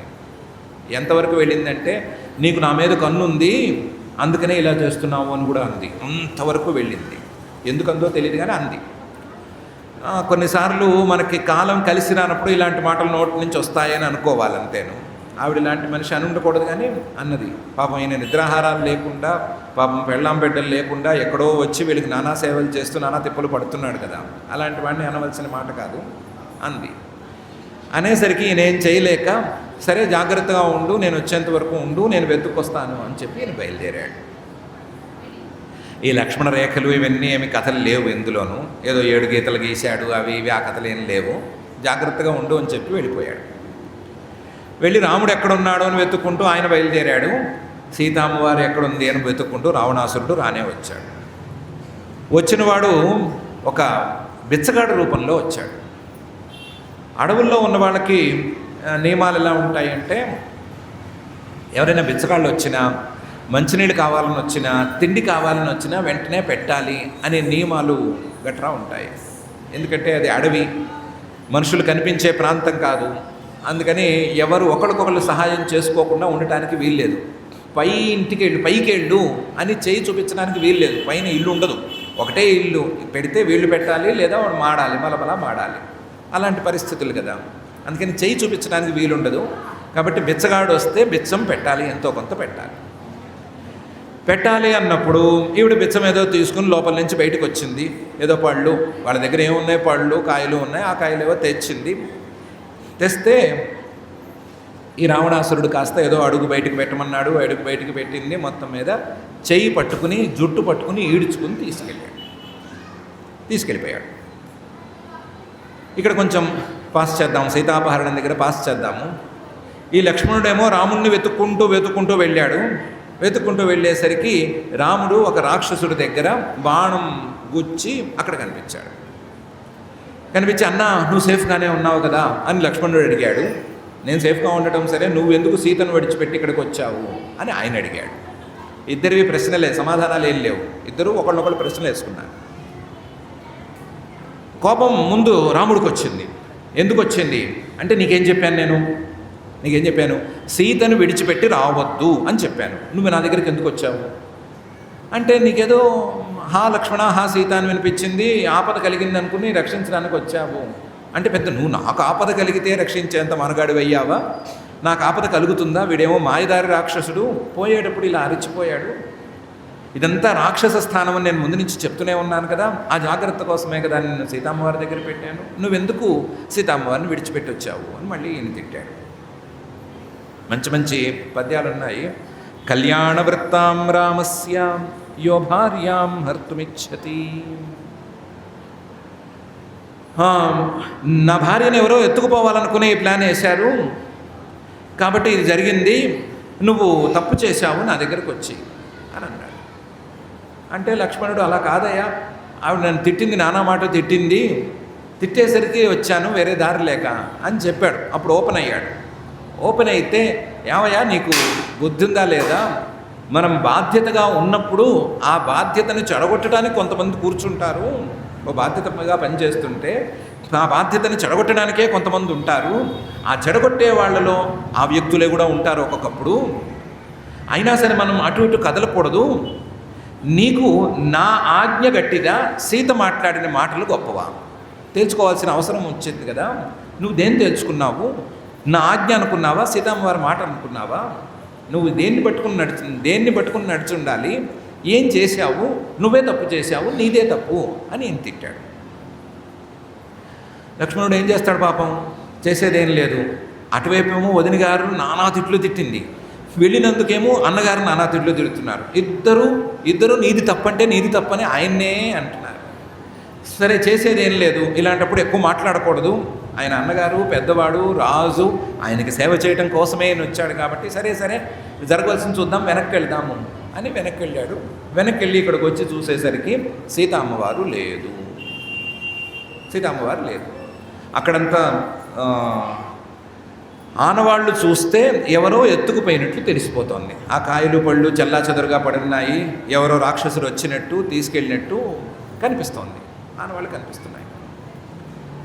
దాంతో మళ్ళీ అన్నదమ్ముల వాగ్వాదం నడిచింది. రాముడు మళ్ళీ లక్ష్మణుని తిట్టాడు, చూసావా జరిగింది, ఎవరో తీసుకెళ్ళిపోయారు, మనం అడవిలో ఉన్నాము, రాక్షసుల మధ్యలో ఉన్నాము, అయినా సరే నీకు బుద్ధి లేదు అని మళ్ళీ ఈ తిట్ల పర్వం అనేది కాసేపు నడిచింది. ఇక్కడ మళ్ళీ కథను పాస్ చేసుకుని రావణాసురుడు సీతమ్మవారి దగ్గరికి వెళితే ఆ సీతమ్మవారు రావణాసురుడిని నానా తిట్లు తిట్టింది. నీకు తెలియదు నేనెవరినో, తెలియక నా జోలికి నువ్వు వస్తున్నావు, నీకు నా సంగతి తెలియక, నా భర్త సంగతి తెలియక ఇలా వస్తున్నావు, నన్ను ఇక్కడికిక్కడ ఇలా వదిలిపెట్టి వెళ్ళిపోతే నీకు క్షేమం అని వివరంగా చెప్పింది. అందులోనే కళ్యాణ వృత్తాం రామస్య యో భార్యాం హర్తుమిచ్చతి అగ్నిం ప్రజ్వలితం దృష్ట్వా వస్త్రేణ హర్తుమిచ్చతి అని చెప్పింది. చాలా మాటలు చెప్పింది. ఎక్కడైనా సరే నిప్పు కావాలనుకుంటే ఏం చేయాలి అంటే, కొన్ని నిప్పు కణికల్ని తీసుకెళ్ళాలి. ఎలా తీసుకెళ్ళాలి అంటే, జాగ్రత్తగా తీసుకెళ్ళాలి. దోసెట్లో పోసుకొని నిప్పులు ఎవరు తీసుకెళ్ళలేరు. ఏదో చిన్న ఇనుప గరిటో ఏదో తీసుకుని అందులో 4 నిప్పు రవ్వలు వేసుకుని తీసుకెళ్ళాలి. నిప్పు ఏదో భగభగా మండుతోంది కదా అని చెప్పి, ఈ నిప్పు మనం తీసుకెళదాము, ఈ భగభగ మండే ఈ నిప్పును మనం ఇంటికి తీసుకెళ్తే మన ఇంట్లో చక్కగా వెలుగుతుంది అని ఎవరు అనుకోకూడదు.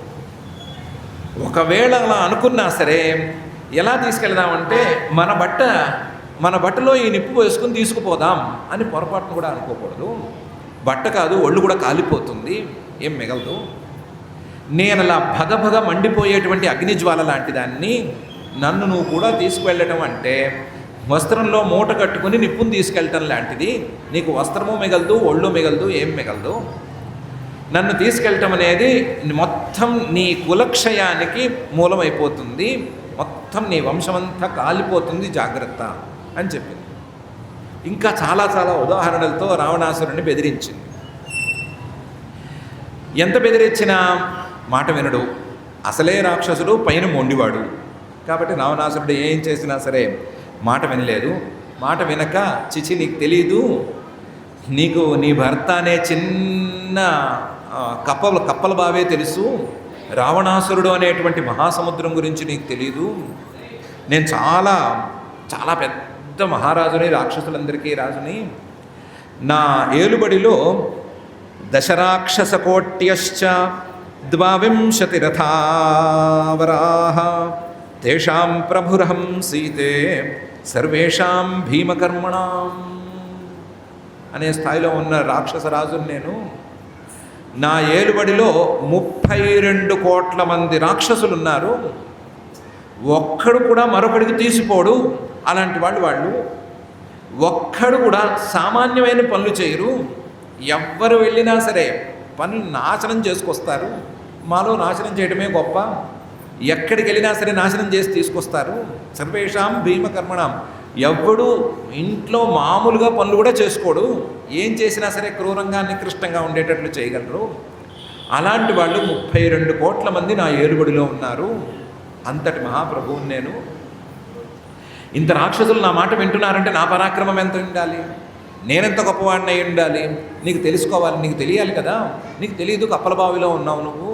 నీకు రాముడు అనే కప్ప తెలుసు, నేను రావణాసురుడు అనేటువంటి సముద్రంలో ఈ మొసలి గురించి తెలియదు అని ఏవో బీరాలు పలికాడు. పలికి నువ్వేం మాట్లాడొద్దు, ఇంక నేను తీసుకెళ్ళిపోవటమే అని చెప్పి తీసుకెళ్ళిపోయాడు.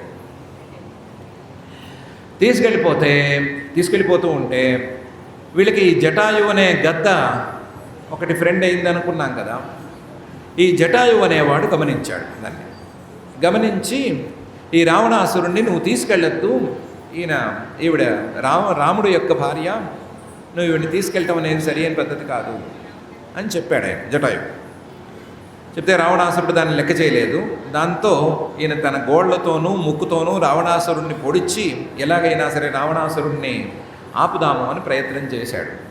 ప్రయత్నం చేస్తే అది సరిపోలేదు. ఆ ప్రయత్నం ఏమీ సరిపోలేదు. సరిపోకపోగా రావణాసురుడు కత్తి తీసి జటాయు తాలూకు 2 రెక్కల్ని తుంచేసి జటాయుని అక్కడక్కడ పొడి చేయటం అనేది కూడా జరిగిపోయింది. దాంతో రెక్కలు తెగి పాపం ఈ జటాయువు కింద పడ్డాడు. మొదటిసారి పాపం ఇతనికి ప్రమాదం ముంచుకొస్తే అన్నగారు కాపాడాడు, సంపాతి అనే అన్నగారు కాపాడాడు. రెండోసారి ప్రమాదం ముంచుకొస్తే ఎవరు కాపాడటానికి లేకపోయారు. లేక పాపం 2 రెక్కలు తెగి కింద పడిపోయాడు. జటాయు కాసేపు ఫైట్ చేసినా సరే నిలవలేకపోయాడు. రావణాసురుడు ధైర్యంగా తన మాయతో, ఆ రావణాసురుడికి గాడిదలు పూంచిన రథం ఉండేది అంటారు, ఆ రథంలో తీసుకెళ్ళాడు. ఖరరథం అని, గాడిదలు పూంచిన రథం, ఆ రథంలో తీసుకెళ్ళాడు. లంకకి తీసుకెళ్ళిపోయాడు. లంకకి తీసుకెళ్ళిపోయి ఆ లంకలో తనకున్న వైభవాన్ని మొత్తాన్ని సీతమ్మ వారికి చూపించడం మొదలుపెట్టాడు. చూడు నా వైభవం చూడు, నా ఇల్లు చూడు, వాకిళ్ళు చూడు ఎలా ఉంది, నా ఆస్తి ఏంటి, అంతస్తులేంటి, ఈ ఆస్తిలో నువ్వు ఒప్పుకుంటే నిన్ను భార్యం చేసుకుని నాతో సమానంగా భోగం అనుభవించేటట్లు ఏర్పాటు చేస్తాను, లేదంటే నా దగ్గర ఓ స్టాండర్డ్ డైలాగ్ ఉంది, ఒకటే డైలాగు, విరుచుకుని తినేస్తాను అనే డైలాగు, అదైనా చేస్తాను, రెండిట్లో దేనికి ఒప్పుకుంటావో ఒప్పుకో అని చెప్పి ఆవిడ్ని బెదిరించాడు. బెదిరించినా ఈవిడేం లొంగలేదు, అసలు విన్నట్టు లేదు, పట్టించుకోకపోవటంతో ఈవిడ్ని తీసుకెళ్ళి అశోకవనంలో ఒక చోట అట్టిపెట్టి ఆవిడతో కొంత ఏదో తగాదా పెట్టుకుంటే అది కూడా వీలు పడక, నీకు సంవత్సరం పాటు నేను టైం ఇస్తాను, ఈ సంవత్సరమే గనక ఈ సంవత్సరంలో గనక నువ్వు నాకు సమాధానం చెప్పకపోతే సంవత్సరం తర్వాత మాత్రం నిన్ను విరుచుకు తినేస్తాను, జాగ్రత్త అని చెప్పి బెదిరించి వెళ్ళిపోయాడు. ఎందుకు ఇంత మహానుభావుడు, ఇంత గొప్ప పరాక్రమవంతుడు, మరి ఇంత అబలంగా దుర్బలంగా ఉండే స్త్రీ మీద ఎందుకు చేయి వేయలేకపోయాడు అంటే, రావణాసురుడికి ఓ శాపం ఉంది, నువ్వు గనక ఇష్టం లేని స్త్రీ మీద చెయ్యేస్తే నీ తలకాయ 1000 ముక్కలైపోతుంది అని శాపం ఉంది. ఆ శాపం ఎవరు పెట్టారంటే రంభ పెట్టింది. ఆ రంభ పెట్టిన శాపం ఉండటం వలన ఆ రంభ మీద ఉండే భయం కొద్దీ ఇతను ఆ పని చేయలేకపోయాడు. అదో పెద్ద కథ, వేరే కదా. ఆ రంభ పెట్టిన శాపానికి భయపడి ముట్టుకోలేకపోయాడు. కానీ నిన్ను సంవత్సరం పాటు టైం ఇస్తున్నాను, తర్వాత మాత్రం తినేసేదే అని చెప్పి బెదిరించాడు. ఈవిడ కాదనకుండా అక్కడ కూర్చుంది. అవుననకుండా కాదనకుండా కూర్చుంది. అశోకవనంలో కూర్చుంది. ఎన్ని రకాలుగా ఎంతమంది ఈవిడ్ని ప్రలోభ పెట్టాలని చూసినా సరే ఈవిడేం లెక్క చేయలేదు. ఈవిడికి కావలికి కొంతమంది రాక్షస స్త్రీలను పెట్టి రావణాసురుడు ఏదో తన పని చూసుకోవడానికి, తన వ్యవహారం చూసుకోవడానికి తన పని చూశాడు. మళ్ళీ సీతమ్మవారు లంకలోకి చేరటం అనే కథ ఇంతవరకు వచ్చింది. ఇక్కడ పాస్ అయింది ఈ కథ. అక్కడికి వచ్చేసరికి ఈ రామలక్ష్మణులు ఇద్దరూ పర్ణశాల చేరారు కదా. పర్ణశాల చేరేసరికి సీతమ్మవారు అక్కడ లేదు కదా. ఒకళ్ళొకళ్ళు అనుకున్నారు ఎవరి తప్పు అని. ఎవరిది తప్పో తెలియదు, కానీ సీతమ్మవారు కనిపించడం లేదు. దాంతో వాళ్ళు వెతకడం మొదలుపెట్టారు. వెతికారు, ఈ మూల వెతికారు, ఆ మూల వెతికారు. ఈ పంచవటి క్షేత్రం రామాయణం ఉల్లేఖాల ప్రకారం గోదావరి తీరంలో ఉంది. అది ఎక్కడ ఏమిటి అని మనకు తెలియదు, కానీ గోదావరి తీరంలో ఉంది. గోదావరి తీరానికి వెళ్ళిందా, స్నానానికి వెళ్ళిందా, అక్కడికి వెళ్ళిందా, ఇక్కడికి వెళ్ళిందా చూడు అని కాసేపు అనుకుని వెతుక్కుని మొత్తానికి దొరకపుచ్చుకోలేకపోయారు. దొరకలేదు. ఏం చేయాలి అంటే చేసేందుకు ఏం లేదు. చూడబోతేనేమో ఎక్కడ లేని దుర్నిమిత్తాలు కనిపిస్తున్నాయి. ఏదో ఎడం కన్ను అదరటం, ఎడం భుజం అదరటం, ఇలాంటి దుర్నిమిత్తాలు కనిపిస్తున్నాయి. ఆ దుర్నిమిత్తాలతో పాటుగా కనిపించడం లేదు. దాంతో పాపం రాముడికి ఏం చేస్తున్నానో తెలియక లక్ష్మణుడిని మళ్ళీ నానా తిట్లు తిట్టాడు. అసలు నువ్వు రావటంతోనే ఇదంతా జరిగింది. నువ్వే కనుక కాపలాగా ఉంటే జరిగేది కాదు. మొత్తం జరిగిన తంతువులో నీ బాధ్యతే కనిపిస్తోంది, లేదా నీ బాధ్యత రాహిత్యమే కొట్టొచ్చినట్టు కనిపిస్తోంది అని మళ్ళీ తిట్లు లంకించుకున్నాడు. పాపం లక్ష్మణుడు మాట పైన మాట్లాడలేదు. నోరు మూసుకొని మాటలన్నీ పడ్డాడు. ఎందుకంటే కష్టంలో ఉన్నప్పుడు ఫ్రస్ట్రేటెడ్ సోల్స్ కొన్ని మాటలు అంటారు. అన్నప్పుడు ఆ మాటలను పడి కాసేపు ఉంటే తర్వాత జరగాల్సిందేదో జరిగితే తర్వాత తెలుసుకోవచ్చు. లేదా పోన్లే అప్పుడు ఏదో ఆ హడావిడిలో ఆ మాట అంటే అన్నారులే, మనవాళ్లే కదా అని ఊరుకోవచ్చు. కానీ ఆ సమయంలో పోట్లాట పెంచితే ఉపయోగం ఏం లేదు. అందుకని ఆయన ఊరుకున్నాడు, ఏం మాట్లాడలేదు. వెతికారు, దొరకలేదు. ఆ దొరకలేదు అనే మాట నిజమవుతున్న కొద్దీ ఈయనకి లోపల బాధ మొదలైపోతుంది. రాముడంతటి వాడికి బాధ మొదలైపోతుంది. ఎంత బాధ అంటే పిచ్చెత్తినట్టు ప్రవర్తించాడు. కాసేపు పిచ్చెత్తినట్టు ప్రవర్తించాడు. ఏదో జుట్టు పీక్కున్నాడు, అది చేశాడు, ఇది చేశాడు. ఓహో, ఉన్మాదం వచ్చినట్లు ఇటు అటు ఊగాడు. ఉన్మాదం వచ్చినట్టు కాసేపు ఉంటాడు, పిచ్చెత్తినట్టు ఉంటాడు. కాసేపే మనం ఇలా పిచ్చెత్తినట్టు కూర్చుంటే ఉపయోగమే ఉంది, మనం లేద్దాం, వెతుకుదాం అని లేచి వెతకడం మొదలు పెడతాడు. ప్రతి పొద వెతికాడు, ప్రతి చెట్టు కింద వెతికాడు, ప్రతి పుట్ట, ప్రతి గుట్ట, అన్నీ వెతికాడు. ఎక్కడ వెతికినా ఈ సీతమ్మవారు కనిపించడం లేదు. కనిపించకపోతే ఈసారి ఉన్మాదం పోయి ఏడుపు మిగిలింది. బిగ్గరగా ఏడిచాడు, గట్టిగా ఏడిచాడు. వినేవాళ్ళు ఎవరు లేరు, కానీ ఏడిచాడు, గట్టిగా ఏడిచాడు. ఏడిచినా ఏమీ లాభం లేకపోయింది. అలాగే ఆ ఏడుపు క్రమక్రమంగా కోపంగా పరిణమించింది. కోపడ్డాడు, ఎవరి మీద కోపడుతున్నాడో తెలియదు, కోపంగా మారింది. కాసేపు ఏడుపు, కాసేపు కోపం, కాసేపు ఉన్మాదావస్థ, వీటితో ఈయన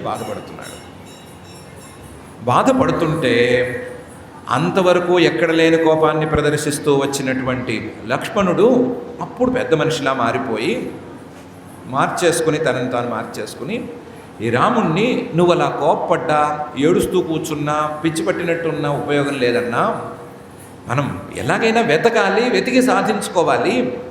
ఇప్పుడే కనిపించకుండా పోయింది కాబట్టి చుట్టుపక్కల ఎక్కడో వెతికితే మనకు దొరుకుతుంది, దొరకేముండదు. మనం వెతుకుదాము, పురుష ప్రయత్నం అనేది గట్టిగా చేద్దాము, అంతే తప్ప ఇలా ఏడుస్తూ కూర్చుంటే ఏమొస్తుంది, తిడితే ఏమొస్తుంది, ఏడుస్తే ఏమొస్తుంది అని సాంత్వన వాక్యాలు పలికాడు. ఆయన్ని మళ్ళీ ధైర్యం చెప్పి మామూలు మనిషిని చేశాడు కాసేపు. ఇది కాక మనం ఎప్పుడైనా సరే కష్టం వస్తే ఆ కష్టాన్ని తీర్చుకోవటానికి ఏం చేయాలి అనే ఆలోచన చేస్తే మంచిది. కానీ కష్టం ఎందుకు వచ్చింది, కష్టానికి మూలం ఎవరు, ఇలా ఆలోచిస్తే ఏం ఉపయోగం ఉంటుంది. మనం ఇప్పుడు చేయవలసిన పని సీతమ్మవారిని వెతుకుదాం, దొరుకుతుంది, ఖచ్చితంగా దొరుకుతుంది. మనం ధైర్యంగా వెతుకుదాం, పురుష ప్రయత్నం చేద్దాం, తప్పనిసరిగా సాధిస్తాం. ధైర్యంతో మనం ముందుకెళదాం. కానీ ఇలా ఏడుస్తూ కూర్చోవడం సరి అయింది కాదు అని ఓర్పుగా ఓదార్చాడు. పాపం ఓదారిస్తే ఈయన కూడా కాస్త తేరుకున్నాడు. తేరుకొని చుట్టుపక్కల ప్రాంతాల్లో వెతకగా సీతమ్మవారు కనిపించలేదు, కానీ రెక్కలు తెగిన గద్ద మాత్రం కనిపించింది. ఆ రెక్కలు తెగిన గద్దని పట్టుకుని అడిగారు, ఏమయ్యా జటాయువు, ఏంటి ఇలా రెక్కలు తెగి పడున్నావేంటి, ఏం జరిగింది అని అడిగారు. అడిగితే ఆయన అప్పుడు బయటపెట్టాడు, ఈ కిడ్నాపింగ్ అంతా ఆయన బయటపెట్టాడు.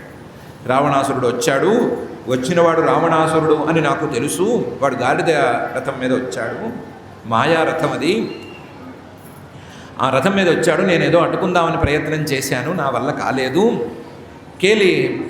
నేను కొంత దూరం ప్రయత్నం చేసి రెక్కలు తెగిన తర్వాత కింద పడిపోయాను, అందువల్ల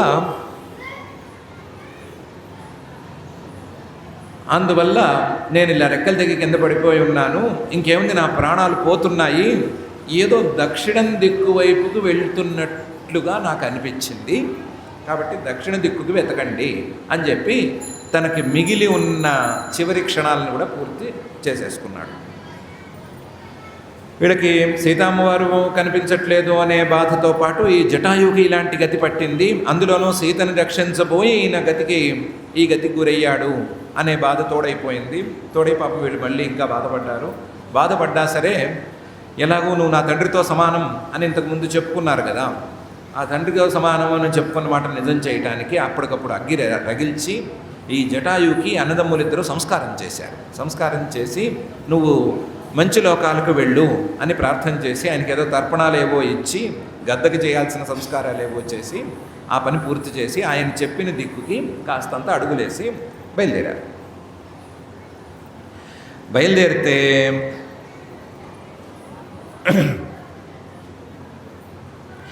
అడుగడుగున ఏదో ఒక అవరోధం ఎదురవుతూనే ఉంది, అడుగడుగున ఏదో ఒక ఇబ్బంది వస్తూనే ఉంది. చెట్లు పుట్లు దాటుకు వెళ్ళటం అనేది చిన్న మాట, అడుగడుగున ఎవరో ఒక రాక్షసుడు అడ్డుపడుతూనే ఉన్నాడు.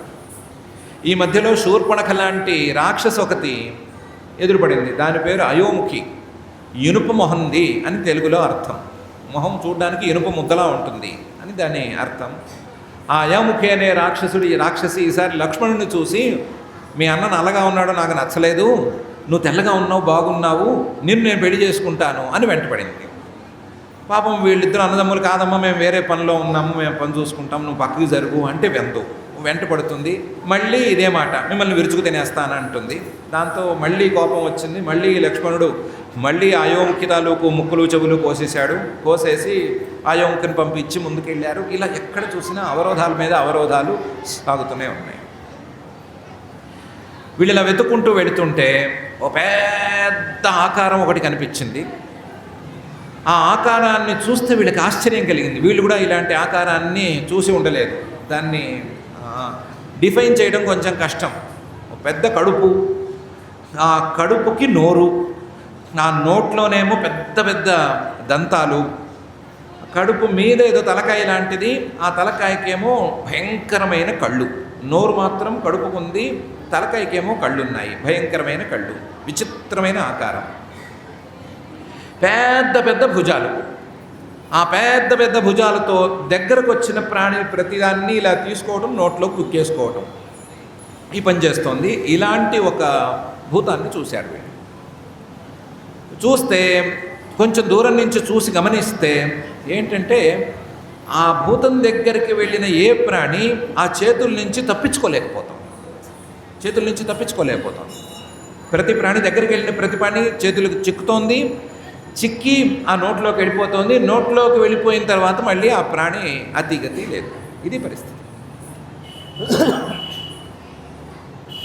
ఇదేం అవరోధం రా నాయన అని అనుకునే లోపల ఆ భూతం వీళ్ళని చూసి చేతులు చాచింది.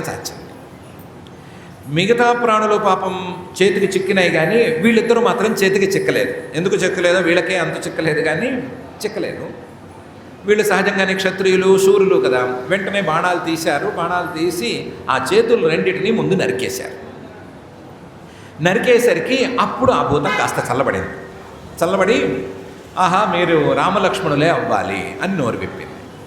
రామలక్ష్మణులు అవ్వటం ఏమిటి అని వీళ్ళు అడిగితే అప్పుడు చెప్పింది, నా పేరు కబంధుడు, నేనేదో ఓ విచిత్రమైన వ్యక్తిని, నాకు ఇంతకుముందు చాలా ప్రభావం ఉండేది, దివ్య జ్ఞానం ఉండేది, మహాపరాక్రమం ఉండేది, బ్రహ్మగారేమో నాకు అసలు అంతులేని ఆయుస్సు ఇచ్చాడు. ఆ ఆయుస్సుతో, ఆ బలంతో, ఆ విచిత్రమైన శక్తులతో నేనేం చేసేవాడిని అంటే ఈ దండకారణ్య ప్రాంతానికి వచ్చి రకరకాల వేషాలు వేసుకుని ఆ వేషాలతో మునుల్ని భయపెడుతూ ఎంజాయ్ చేసేవాడిని. నాకు అది సరదా. ఆ సరదాలో ఉండగా ఒకరోజు స్థూలశిరాహ అని ఒక మహర్షి గారు నాకు కనిపించాడు. ఆ స్థూలశిరాహ అనే ఆయన్ని ఇప్పుడు కనిపిస్తున్న ఈ రూపంతో భయపెట్టేసేసరికి ఆయన కోపం వచ్చి, నువ్వు ఏ రూపంతో నన్ను భయపెడుతున్నావో ఈ రూపంతో ఉండిపో అన్నాడు. ఉండిపో అనేసరికి నా పరిస్థితి మరీ అన్యాయమైపోయింది. దాంతో నేను నానా తిప్పలు పడుతూ ఉండగా దీనికి తగ్గట్టుగా ఇంద్రుడు నా మీద దాడి చేశాడు.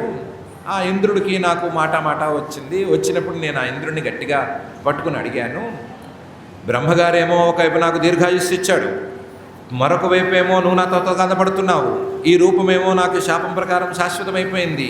ఈ రూపంతో బ్రహ్మగారు ఇచ్చిన ఆయుష్తో నేను బతకడం ఎట్లాగా, నాకు ఆహారం ఎట్లా, అదెట్లా ఇదెట్లా అని నేను ఇంద్రునితో తగాదా పెట్టుకుంటే ఇంద్రుడు ఏమన్నాడంటే, పోన్లే అంటున్నావు కదా, శాపదష్టుడు అంటున్నావు కదా, నీతో నాకు ఎందుకు తగాదా, నీ దగ్గరకు వచ్చిన ప్రతి ప్రాణిని తింటూ ఉండు, నీ దగ్గరకు వచ్చిన ప్రతి ప్రాణి నీ చేతుల నుంచి దాటిపోలేదు, నువ్వు వాటిని పట్టేసుకుని లాగేసుకుని తినేస్తూ ఉండు, ఇదే నీకు ఆహారం, హాయిగా ఉండు అని చెప్పాడు.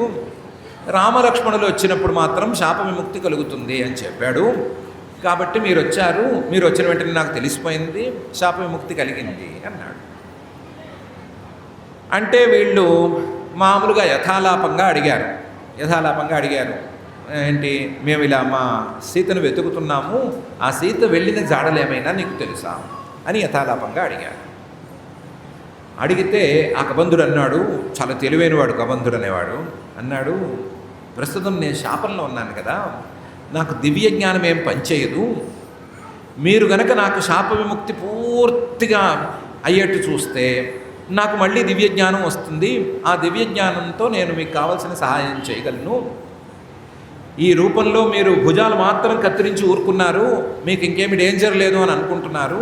అలా కాకుండా ఒక పెద్ద మంట రగిల్చి ఆ మంటలో నన్ను గనక తోసేస్తే, ఈ రూపం గనక కాలిపోతే శాప విముక్తి పూర్తిగా అయిపోతుంది, మళ్ళీ నాకు సొంత రూపం వస్తుంది, సొంత రూపంతో ఉండగా నాకు దివ్య జ్ఞానం వస్తుంది, ఆ దివ్య జ్ఞానంతో మీరు అడిగిన వాటికి సమాధానాలు చెప్పగలను అని పెట్టాడు బేరం. పెడితే రామలక్ష్మణులు ఒప్పుకున్నారు, పని కావాలి కదా, అందుకని ఒప్పుకుని ఆయన చెప్పినట్టు చేశారు. అదో పెద్ద వర్ణన, ఆ వర్ణన ప్రకారం జరిగిన తర్వాత అతను చెప్పినట్టుగానే దివ్య రూపాన్ని ధరించి మనిషి, ఒక జీవి బయటకు వచ్చాడు. వచ్చినవాడు వచ్చినట్లుగా మీ సీతని రావణాసురుడు ఎత్తుకుపోయాడు అని కన్ఫర్మ్ చేసిన వాడు బ్రహ్మాండమైన మాట చెప్పాడు. వీళ్ళకి నచ్చే మాట ఒకటి చెప్పాడు. ఏమని చెప్పాడంటే, ఏ నయాతో ముహూర్తేన సీతామాదాయ రావణ విప్రనష్టం ధనం స్వామి క్షిప్రం తత్ప్రతిపద్యతే. రావణాసురుడికి అన్నీ తెలుసు, అన్ని విద్యలు ఉన్నాయి, కానీ దాంతోపాటు హడావిడి ఉంది. ఏదైనా పని మొదలుపెట్టినప్పుడు ముందు వెనక చూసుకోకుండా మొదలుపెట్టడం అనే లక్షణం ఉంది. ఆ లక్షణం ప్రకారం ఎప్పుడు బయలుదేరుతున్నాను, ఏం చేయడానికి బయలుదేరుతున్నాను అని చూసుకోకుండా బయలుదేరాడు. ఇది విందోనామ ముహూర్తోసౌ సచకాకుత్స్థనాబుధత్ త్వత్ప్రియాం జానకీం హృత్వా రావణో రాక్షసేశ్వర. ఇది విందహ అనే ముహూర్తం. ఈ ముహూర్తంలో ఎవరికైనా సరే ఏదైనా వస్తువు పోతే, ఎవరైనా పోగొట్టుకుంటే వాళ్ళకి వెంటనే దొరుకుతుంది అని ఉంది, తొందరగా దొరుకుతుంది అని మాట ఉంది. నీ భార్య కనిపించకుండా పోయింది కదా, తొందరగా నీకు దొరుకుతుంది. ఆ విషయం రాక్షసుడు చూసుకోలేదు. రాక్షసేశ్వర చూసుకోవాలి కదా, చూసుకోలేదు. చూసుకోకుండా ఈ వింద ముహూర్తంలో నీకు చెందిన సీతామ్మవారిని ఎత్తుకుపోయాడు, కాబట్టి నీకు తప్పనిసరిగా తొందరలో దొరుకుతుంది. ఇది ఆ రావణాసురుడు చూసుకోలేదు, చూసుకోక చేసిన పని. మామూలుగా మంచి పనులు చేయడానికి ముహూర్తాలు అక్కర్లేదు, కానీ వెధవ పనులు చేయడానికి ముహూర్తాలు కావాలి. ఎందుకంటే మంచి పనులు పూర్తి కాకపోయినా ఎవరికి బాధ లేదు, వెధవ పనులు పూర్తి కాకపోతే ఎట్లాగా, అది కూడా తెలియదు పాపం వాడికి. తెలియక ఈ పని చేశాడు. వింద ముహూర్తంలో కిడ్నాపింగ్స్ లాంటివి చేయకూడదు అని చేశాడు. వింద ముహూర్తం అంటే ఏంటి అని చెప్పకూడదు, చెప్తే మహాప్రమాదం. కాబట్టి ఆ వింద ముహూర్తంలో చేశాడు, నీకు దొరుకుతుంది, భయం ఏం లేదు, మీరు ప్రయత్నం మొదలు పెట్టండి, దొరుకుతుంది అని చెప్పాడు. ఈ ముహూర్తాలు జ్యోతిష్యాలు ఇవన్నీ మాకు వద్దాయా, నువ్వు మాకు మొత్తం చెప్తానన్నావు, ఎలా ఎత్తుకుపోయాడు, ఎటువైపు వెళ్ళాడు, ఎక్కడికి వెళ్ళాడు, ఎక్కడ దాచాడు అని చెప్తానన్నావు, అది చెప్పన్నారు వీళ్ళు. చెప్తే అప్పుడు మెల్లగా నేను అన్నాను కానీ నా దివ్య జ్ఞానానికి కూడా పెద్దగా అందటం లేదు, ఏదో దక్షిణం వైపుగా వెళ్ళినట్టుంది, దక్షిణం వైపు అయితే వెళ్ళాడు, ఆ రావణాసురుడి రాజ్యం లంక అనే రాజ్యం అక్కడికే వెళ్ళుంటాడు, అక్కడే దాచుంటాడు, మీరు అటువైపు వెళ్ళండి, ప్రయత్నం చేయండి, దొరుకుతుంది అన్నాడు. అంటే వీళ్ళిద్దరూ చీకొట్టారు, ఇదేనా నువ్వు ఇంత చేస్తే మాకు చెప్పేది, దక్షిణం వైపు వెళ్ళాడు అని, రావణాసురుడు అని, లంకా నగరంలో దాచుంటాడు అని జటాయువే చెప్పాడు కదా, నువ్వు మాకు కొత్తగా చెప్పేది ఏముంది అని అడిగాడు. అడిగితే ఈ కబంధుడు రెండు మంచి మాటలు చెప్పాడు. జటాయువు చెప్పాడు కానీ మీకు దారి చెప్పలేదు, నేను దారి చెప్తాను. జటాయువు చెప్పాడు కానీ జటాయువు మీరు తీసుకోవలసిన సహాయం గురించి చెప్పలేదు, నేను సహాయం గురించి చెప్తాను, సహాయం తీసుకుని వెళ్ళండి, మీ పని జరుగుతుంది అన్నాడు. ఏంటి దారి అంటే ఓ దారి చెప్పాడు, ఈ దారిన వెళ్ళండి, ఈ దారిలో వెళితే ఈ చిహ్నాలు కనిపిస్తాయి అని ఓ వరుసగా చెప్పుకొచ్చాడు. ఈ నది ఉంటుంది, ఈ చెరువు ఉంటుంది అని ఏదో గుర్తులు, అడవిలో చెప్పాల్సిన గుర్తులు ఏవో చెప్పి ఈ దారిని వెళుతూ ఉండండి, వెళితే ఋష్యముఖ పర్వతం అనే ఒక పర్వతం వస్తుంది, ఆ పర్వతం దగ్గర సుగ్రీవుడు అనే మహానుభావుడు ఉంటాడు, ఆయనతో మీరు స్నేహం చేయండి, ఆయన మిత్రధర్మం పాటించేవాడు, మంచివాడు, ఏదో కర్మగాలి ఎక్కడో ఉన్నాడు, ఆయనకి చేయాల్సిన సహాయం మీరు చేయండి, ఆయన మీకు చేయాల్సిన సహాయం చేస్తాడు, మాకు ధనుర్బాణాలు ఉన్నాయి, మాకు పరాక్రమం ఉంది, ఎవరి సహాయము మాకు అక్కర్లేదు అని అనుకోకండి, ఎంతటి వాళ్ళకైనా సరే సహాయం అవసరం, మీ పని సహాయం లేకుండా ముందుకు సాగదు, అందులోనూ సుగ్రీవుడు సహాయం చేస్తేనే సాగుతుంది, కాబట్టి మీరు సుగ్రీవుడిని పట్టుకోండి, ఆయన సహాయం తీసుకుని పని చేసుకోండి అని గట్టి సలహా ఇచ్చాడు. ఈ సలహా మీకు జటాయువు ఇవ్వలేదు, నేనే ఇస్తున్నానని కూడా చెప్పాడు. దీన్ని తక్కువ అంచనా వేయకండి, గట్టిగా దీన్ని పాటించండి అని చెప్పాడు. సతే సహాయో మిత్రంచ సీతాయా పరిమార్గణే భవిష్యతి హే రామ మాచశోకే మనఃకృతాః. నువ్వు ఇప్పుడు దుఃఖంలో ఉన్నావు కాబట్టి నీకెవరో సహాయం చేస్తారు అంటే నచ్చకపోవచ్చు, ముందు అసలు ఆ దుఃఖం పక్కన పెట్టు, నీ పని జరుగుతుంది అని నేను గ్యారంటీ ఇస్తున్నాను కదా, దొరుకుతుంది అని గ్యారంటీ ఇస్తున్నాను కదా, దుఃఖపడద్దు, బాధపడకుండా మొదలుపెట్టు, ఆ సుగ్రీవుడి దగ్గరకు వెళ్ళు, అతను నీకు సహాయం చేస్తాడు, సహాయం కంటే కూడా ఎక్కువగా నీకు మిత్రుడుగా ఉంటాడు, మిత్రంచ భవిష్యతి, తప్పనిసరిగా చేస్తాడు, ఏం భయం లేదు, చేసి తీరుతాడు, ఆయన దగ్గరికి వెళ్ళి మాత్రం పనిచేసుకో, అంతే తప్ప సుగ్రీవుడు ఎందుకు, నాకు ఒంటరిగా నేను పనిచేసుకుంటాను అనుకోబోకు అని గట్టిగానే చెప్పాడు. దారి ఏదో చెప్పాడు అనుకున్నాం కదా, ఆ దారిలో వెళ్ళమని చెప్పి తన దారిలో తాను వెళ్ళిపోయాడు, తన దారిని తాను పైకి వెళ్ళవలసిన చోటుకి వెళ్ళిపోతే వీళ్ళిద్దరూ కూడా రామలక్ష్మణులు కూడా ముందుగా వెతుక్కుంటూ వెళ్ళారు. వెళితే పంపా తీరానికి వీళ్ళు చేరారు. ఆ పంపా తీరంలో శబరి అనే ఒక ధర్మచారిణి ఉంది. ఈవిడ చాలా పెద్ద గురువుల దగ్గర కేవలం పరిచర్య చేసుకుంటూ జీవితం అంతా గడిపింది.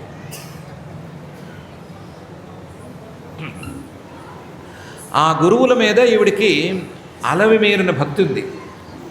ఈ రామలక్ష్మణులు ఇద్దరూ చేరంగానే అయ్యా రామలక్ష్మణులారా రండి అని పిలిచింది ఈవిడ. ముందు మేమిద్దరం వస్తున్నామని నీకు ఇలా తెలుసు, మేమిద్దరమే నీకు ఇలా తెలుసు అంటే మా గురువులు నాకంతా చెప్పారు అంది. చెప్పి ఆశ్రమం అంతా చూపించింది. మా గురువులు ఇక్కడ అగ్నిహోత్రం చేసుకునేవారు, ఇక్కడ స్నానం చేసేవారు, చూడండి ఇది చిహ్నం అది చిహ్నం. వాళ్ళు ఆ రోజు ఎప్పుడో ఎన్నాళ్ళ క్రితమో పూజ చేసిన పూలు ఇంకా వాడిపోకుండా అలాగే ఉన్నాయి, తామర పూలు వాడిపోలేదు, ఏదో కలువ పూలు వాడిపోలేదు అనబో వాళ్ళ గురువుల గురించి బాగా వివరంగా చెప్పింది. చెప్పి మీరు వస్తారని చెప్పారు మా గురువులు, దాని ప్రకారమే మీరు వచ్చారు, చాలా సంతోషం. వన్యంచ మయాతు వివిధం వన్యం సంచితం పురుషర్షభ తవార్థే పురుష వ్యాఘ్ర పంపాయాస్తీర సంభవం. నీకోసం నేను చాలా పళ్ళు ఏరి పెట్టాను, పంపా తీరంలో మంచి పళ్ళు పండుతాయి, ఆ పళ్ళన్నీ ఏరి ఏరి పెట్టాను, బాగా పండిన పళ్ళు, బాగా రుచిగా ఉండే పళ్ళు నీకోసం ఏరి పెట్టాను, ఆ పళ్ళు తిను నా కోసము, పళ్ళు తిని నీ పని మీద నువ్వు పైకి వెళ్ళు అని చెప్పింది. చెప్తే వీళ్ళు కాదనకుండా ఆవిడ పెట్టిన పళ్ళు తిన్నారు. ఎంగిలి పళ్ళు పెట్టిందంటారు కానీ ఆ మాట ఏం లేదు, సగం కొరికి పెట్టింది అని ఏం చెప్పలేదు. మంచి పళ్ళు రుచి చూసి అంటే ఆ పండు రుచి చూసి పెడితే అదేం న్యాయం? ఈ చెట్టుకి కాసే పండు రుచిగా ఉంటుంది లేదు అని చూసి ఉంటే ఉండవచ్చు, కానీ ప్రతి పండుని రుచి చూసి పెట్టింది అనే మాట ఏం ప్రత్యేకించలేదు. రుచిగా ఉండే పళ్ళని చూసి ఎంపిక చేసి పెట్టింది. వీళ్ళు వాటిని తిన్నారు. తిన్న తర్వాత ఆవిడ, నేను ఇంకా నా కాలం పూర్తయిపోయింది, నేను బ్రహ్మలోకానికి వెళ్ళిపోతున్నాను, మీరిద్దరూ సాక్షిగా ఉండగా నేను వెళ్ళిపోతాను అని చెప్పింది. ఆ చెప్పినట్టుగానే ఆవిడ బ్రహ్మలోకానికి వెళ్ళి చూస్తూ ఉండగానే వెళ్ళిపోయింది. వాళ్ళ గురువులు ఇచ్చిన వరం ప్రకారం ఆవిడ వెళ్ళిపోయింది. వీళ్ళు కూడా ముందుకు సాగుతూ వచ్చారు. జానకీకాంత స్మరణం జయ జయ రామ రామ.